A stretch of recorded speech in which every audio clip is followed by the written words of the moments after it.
यहाँ पर उपस्थित हमारे गांव कलसी, रामराई खेड़ी, बालू और आसपास के इलाके के आए हुए सभी हमारे जिम्मेदार किसान, बुजुर्ग भाई, हमारे पत्रकार बंधु और माननीय अखिलेश यादव जी के आदेश पर यहाँ पर आपके बीच में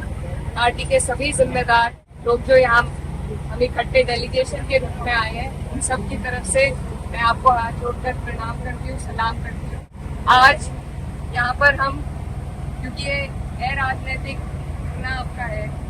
तो हम यहाँ पर सिर्फ आपका सहयोग करने, आपका समर्थन करने, आपकी हिम्मत बढ़ाने, हौसला अफजाई करने के लिए और आपकी मांगे सुनकर उनको जो भी, जैसा शाहनवाज भाई ने कहा कि यहाँ पर लगभग चारों सदन के सदस्य मौजूद थे और हमारे माननीय राष्ट्रीय अध्यक्ष जी हैं, जो भी आपकी समस्या है उसको हम सभी लोग मिलजुल कर अपने अपने सदन में उठाने का काम करेंगे। सबसे पहले तो मैं आप सभी का धन्यवाद देना चाहती हूँ और आपकी हिम्मत को सलाम करना चाहती हूँ कि आप लोग यहाँ अपनी ही जमीन के लिए किस तरीके से आपको हटाया गया और आज आपको मुआवजा भी नहीं मिल रहा है, आपको लड़ाई लड़नी पड़ रही है। ये बहुत अफसोस की बात है। हम लोग लगातार अपने जिले में भी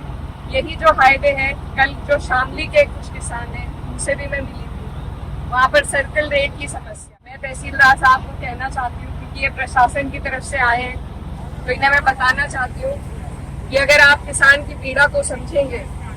तो इनका पालन पोषण सिर्फ जमीन के माध्यम से हो पाता है। 14 दिन का पेमेंट नीले नहीं टाइम पर कर पाती है। सरकार को सिर्फ 2-3 चीजें ऐसी करनी है जिससे हमारे किसानों का भला हो सके, और ये जो सरकार है इसके पास कमी किसी चीज की नहीं है। ये बड़े बड़े हाईवे बनाने के लिए इनके पास पैसे हैं, जो उद्योगपति है उनके 60-60 लाख करोड़ इनका कर्जा माफ करने के लिए इनके पास पैसे हैं, लेकिन आपके लिए ये सरकार कुछ करना नहीं चाहती है। तो ये इनकी नीयत में दोष है और इसको हमें समझना जरूरी है। वैसे तो मैं आप सबको भी धन्यवाद देना चाहती हूँ कि सहारनपुर मंडल में आपने इस सरकार को हराने का काम किया, इसके लिए आप सबका धन्यवाद। और अब जरूरत यही है, ये वैसे राजनीतिक करना है लेकिन राजनीति हर जगह आ जाती है, इसलिए राजनीति को समझना भी बेहद जरूरी है क्योंकि विचारधारा जो जिस पार्टी की है, ये जो हमारे ऊपर काबिज है पार्टी, ये कभी भी किसान हित की बात नहीं करती। हमेशा हमें आपस में उलझाकर इन्होंने सत्ता कब्जाई है। आज हमने इन्हें अपने मंडल से दूर किया है, अब यही कोशिश है कि जो कसर रह गई है उसे हमें आगे हटाना पड़ेगा, तभी हमारा और आपका भला हो पाएगा। तो मेरी आप सबसे भी ये मेरा अनुरोध है कि आप लोग इस धरने को, भारतीय किसान यूनियन का यहाँ पर जो सक्रिय ये धरना चल रहा है, हमारे जिले में बहुत सक्रिय है भारतीय किसान यूनियन, और आज मुझे बहुत खुशी हुई कि मेरे पिताजी शामली जिले में पहले ब्लॉक अध्यक्ष थे भारतीय किसान यूनियन के। तो हमारा सहयोग हमेशा आपके साथ है। हम सब किसान के घरों से आते हैं, आपकी पीड़ा को समझते हैं, और अगर किसान को, जैसा तहसीलदार बता रहे हैं कि आपको जमीन के बदले जमीन देने का जो इनका उपाय है, मुझे नहीं लगता ये लॉजिकल है, क्योंकि एक गांव के लोगों को जब आप दूसरे गांव में भेजेंगे, वहां पर कब्जा करने के लिए जमीन पर उन्हें अनुमति देंगे, तो लाजमी बात है कि वहां पर झगड़े होंगे। मुझे नहीं लगता कि कोई भी जमीन किसी भी ग्राम समाज की हो, चाहे रिक्त भी हो, उसे कोई छोड़ने का काम करेगा। तो ये हम सब यहाँ पर मौजूद हैं, तो मैं इस सभा के माध्यम से आपको ये कहना चाहती हूँ, धरने के माध्यम से, कि ये उपाय बिल्कुल इलॉजिकल है, अनुचित है, और इसका कोई फायदा हमारे लोगों को, हमारे किसानों को नहीं होगा।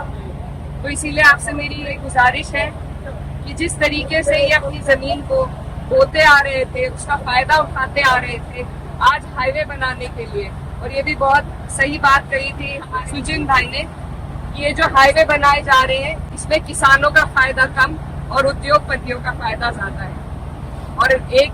जो दूसरा पॉइंट इस हमारी सूची में था, वो ये था कि इसमें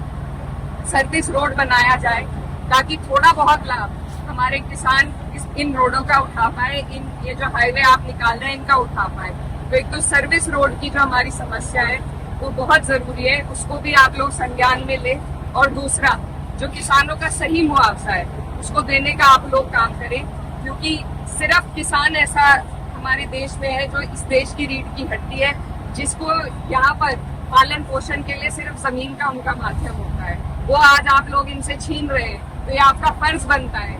इंसानियत के नाते कह लीजिए, इस देश के हित के नाते कह लीजिए कि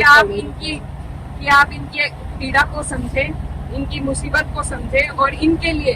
अपनी रिपोर्ट में इनका पक्ष रखकर आप अपने अधिकारियों से इनके लिए बात करें। और आप सबके बीच में, क्योंकि मैं खुद एक किसान की बेटी हूँ और यहाँ पर सभी लोग किसान परिवार से आते हैं, तो मैं आपको आश्वासन देना चाहती हूँ कि आपकी ये जो समस्या है, इसको हम संसद में,